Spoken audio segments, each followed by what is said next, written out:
আসন্ন শারদীয় দুর্গোৎসবকে ঘিরে সরকারের পাশাপাশি বিএনপির প্রতিটি দলের নেতাকর্মীকে পূজা মণ্ডপগুলো পাহারা দিতে হবে বলে মন্তব্য করেছেন বিএনপি চেয়ারপারসন উপদেষ্টা জয়নুল আবদিন ফারুক। শুক্রবার বিকেলে নোয়াখালীর সেনবাগের কাবিলপুর ইউনিয়নের ইয়ারপুরে নিজ বাড়িতে এক যৌথ সভায় তিনি কথা বলেন। এ সময় তিনি আরও বলেন, আসন্ন শারদীয় দুর্গোৎসবকে ঘিরে আগামী কয়েকদিনের মধ্যে একটি সন্ত্রাসী কর্মকাণ্ড হতে পারে বলে আমাদের ধারণা রয়েছে। সরকারকে অস্বস্তিকর পরিস্থিতিতে ফেলার একটি প্রয়াস চালাচ্ছে আওয়ামী লীগের সমর্থকরা। শেখ হাসিনা বাংলাদেশ থেকে পালিয়ে গেলেও তার নজর এখনও বাংলাদেশের দিকে রয়েছে বলে জানান তিনি। তাই দেশে চলমান রাজনীতি পরিস্থিতি খেয়াল রাখতে সবাইকে আহ্বান জানান তিনি।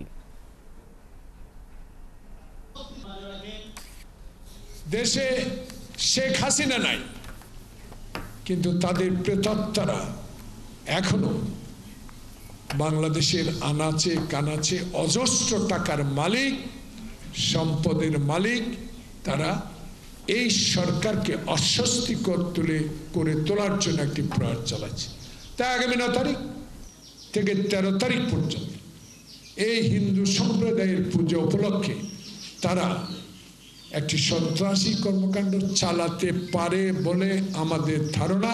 সেই কারণে আমরা সরকারের সাথে, সরকারের আইন শৃঙ্খলা বাহিনীর সাথে কাঁধে কাঁধ মিলিয়ে আমরা পূজা মণ্ডপগুলো পাহারা দেব, ইনশাল্লাহ, যাতে কোনো রকম অশান্তির সৃষ্টি এই আওয়ামী লীগের প্রেতাত্মারা না করতে পারে।